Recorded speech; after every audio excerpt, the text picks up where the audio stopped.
कैसे पता लगेगा कि मैं आर्यन को बुला रही हूँ? मैंने या तो हाथ का इशारा किया, या तो मैंने मुंह से बुलाया, या तो मैंने आंख का इशारा किया ना, लेकिन मैं बुला उसी को रही हूँ।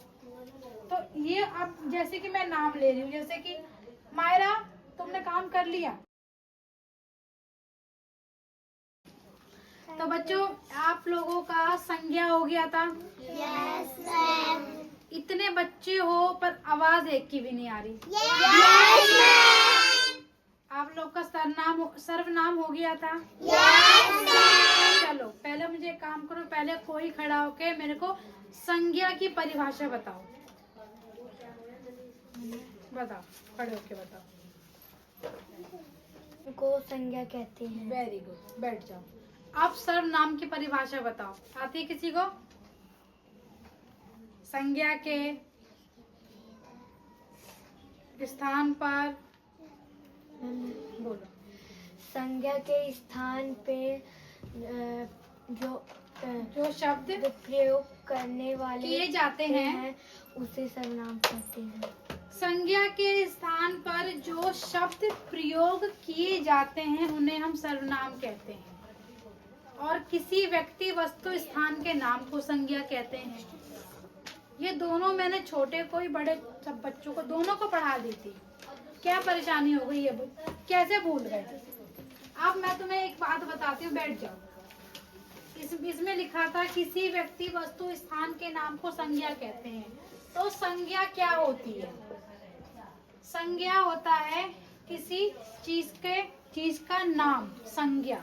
जैसे कि वस्तु हमने क्या बदले थे? हमने यहाँ पे लिख दिया बैग, ठीक है।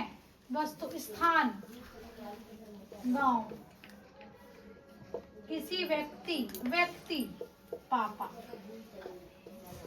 देखो, किसी व्यक्ति, वस्तु, स्थान के नाम को, ये क्या हो गया? संज्ञा। ये व्यक्ति हो गया, ये वस्तु है, ये स्थान है। इसे हम बोलेंगे संज्ञा। किसी व्यक्ति, वस्तु, स्थान के नाम को संज्ञा कहते हैं। अब सर्वनाम किसे कहते हैं? देखो, सर्वनाम जो होता है ना हमारा, ये इसका प्रोवर्जन होता है। प्रोवर्जन प्लस प्रोवर्जन मतलब होता है कि संज्ञा के जिस स्थान पर प्रयोग होने वाले शब्दों को सर्वनाम कहते हैं, है ना। अब देखो, ये मतलब कि सेम चीज होती है। अब इसमें हम थोड़ा सा अंतर ये होता है, जैसे कि हमने कहा, और इसका क्या होता है? तुम, मैं, वह और उसे, ठीक है। अब जैसे कि मैंने कहा कि आर्यन इधर आओ, तो मैं कहाँ बुला रही हूँ? किसको बुला रही हूँ मैं? आर्यन को। आर्यन व्यक्ति है, तो इसको हम माना जाएगा संज्ञा। अब मैं सर्वनाम के हिसाब से बोलती हूँ कि तुम इधर आओ। मैं आर्यन को ही बुला रही हूँ, लेकिन मैं उसका नाम नहीं ले रही हूँ, लेकिन मैं बुला उसी। अब ये तुम्हें कैसे पता लगेगा कि मैं आर्यन को बुला रही हूँ? मैंने या तो हाथ का इशारा किया, या तो मैंने मुंह से बुलाया, या तो मैंने आंख का इशारा किया ना, लेकिन मैं बुला उसी को रही हूँ। तो ये अब जैसे कि मैं नाम ले रही हूँ, जैसे कि मायरा तुमने काम कर लिया। मायरा ने क्या कर लिया? काम कर लिया। अब मैं बोलूं तुमने काम करा, तुमने काम, मैंने क्या कहा? तुमने काम करा, या उसने काम किया, या उसने काम किया। उसने मतलब कि मैं उसका नाम ले रही हूँ, पर उसका नाम नहीं, उसके बारे में बात कर रही हूँ, लेकिन मैं नाम नहीं ले रही हूँ, ठीक है। जैसे कि मैंने बोला, चलो मैं इसके हिसाब से बोलती हूँ, संज्ञा के हिसाब से बोलती हूँ कि दीक्षा तुम कल स्कूल जाओगी ना? जाओगी। मैंने क्या कहा? मैं पूछ रही हूँ दीक्षा से, तुम स्कूल, मैंने नाम भी लिया और स्थान का भी नाम लिया, स्कूल जाओगी। अब मैं बोलूं तुम वहां जाओगी क्या? क्या कहा मैंने? तुम वहां जाओगी क्या? मतलब मैं नाम ले रही हूँ, लेकिन मैं मैं नाम को क्लियरफाई नहीं कर रही हूँ, सिर्फ मैं बोल रही हूँ कि तुम उधर जाओगी क्या, या तुम उसके साथ जाओगी क्या। मैं बोलूँ कि दीक्षा तुम परी के साथ कल जाओगी, संज्ञा हो गया। तुम उसके साथ कल जाओगी, ये हो गया सर्वनाम। किसी व्यक्ति वस्तु स्थान के नाम को संज्ञा कहते हैं, और संज्ञा के जिस स्थान पर सर्वनाम के जिस स्थान पर संज्ञा का प्रयोग होता है उसे हम सर्वनाम कहते हैं। दोनों का मतलब वही है, बस थोड़ा सा ये ओल्ड वर्जन है, ये प्री वर्जन है, ये प्रो वर्जन, इससे एक लेवल ऊपर हो गया। ठीक है, अब हम करेंगे कारक। क्या करेंगे? कारक। Please give me duster. फटाफट से करिए कारक। यहाँ लिखिए कारक किसे कहते हैं। कारक किसे कहते हैं, इसका लिखोगे आप। कारक वह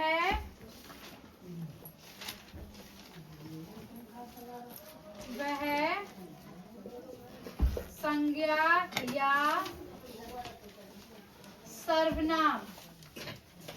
सर्वनाम है जो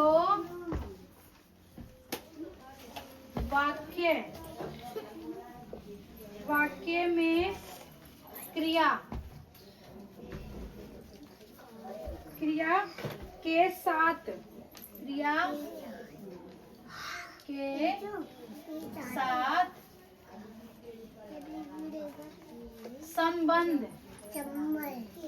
संबंध स्थापित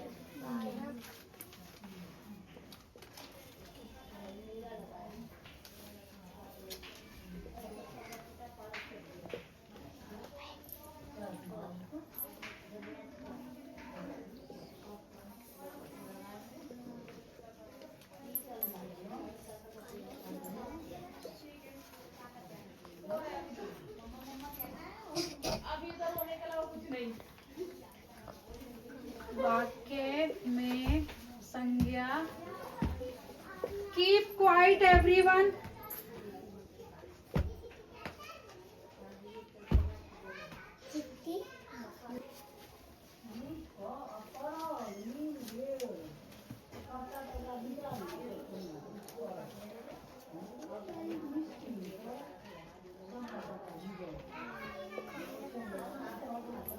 कार्य है।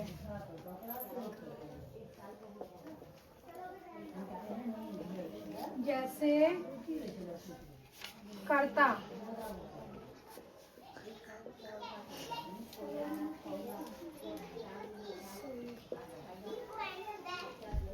कर्ता कौन है?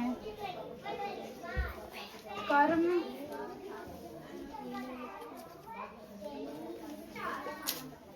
क्या है?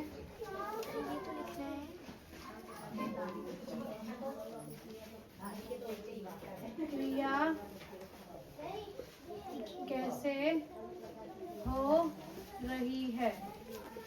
सर्वनाम किसे कहते हैं? कारक वह संज्ञा है या सर्वनाम है जो वाक्य में क्रिया के साथ संबंध स्थापित करता है। यह बताता है कि वाक्य में क्या संज्ञा या सर्वनाम का क्या कार्य कर रहा है।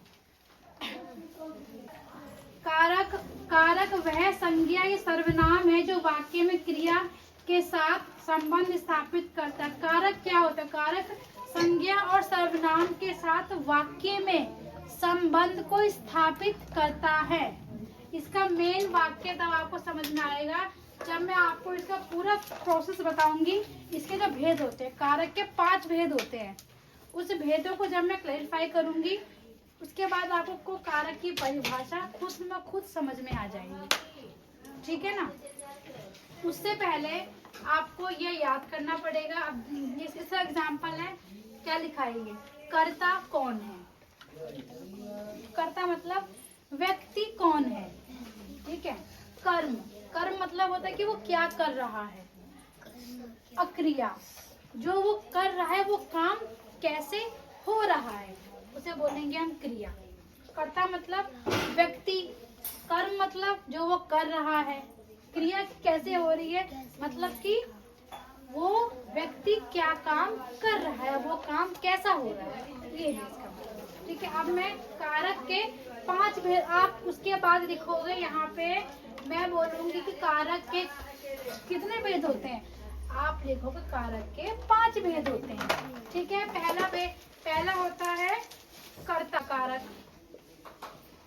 सेकंड हो गया कर्म, कर्म कारक, थर्ड हो गया इसका क्रिया, क्रिया कारक, फोर्थ हो गया संप्रदान,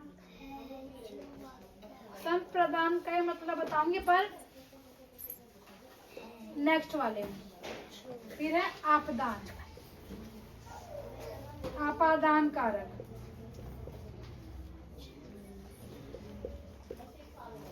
आपादान कारक, ठीक है। इसके 5 भेद होते हैं। पहला भेद होता है पहला होता है कर्ता, सेकंड कर्म, थर्ड है क्रिया, फोर्थ संप्रदान और फिफ्थ है आपादान कारक, ठीक है। इसको आप कर लीजिए। इसका जो पार्ट का है पूरा ये मैं आपको बताऊंगी कल, क्योंकि इतना सारा ना आपने समझ, क्योंकि ये जो होता है ना, ये जो कारक होते हैं ये बहुत ज्यादा बड़े होते हैं, तो आपको समझ में थोड़ी सी परेशानी आ सकती है, पर अनपॉसिबल नहीं है, कर लोगे, ठीक है। तो पहले ये वाला कर लो, इसका अगला मैं आपको अगले तक कल बताऊंगी, जब आपको ये अच्छे से प्रॉपरली याद हो जाएगा तब, ठीक है। आज 5 कारक हो गए ना, बाकी के 3 कारक संबंध, संबोधक और अधिकरण कारक, ये ज्यादा नॉर्मल होते हैं, इसको हम बाद में करा देंगे। पहले ये 5 कर लो, उसके बाद के 3 कारक बाद में हो जाएंगे।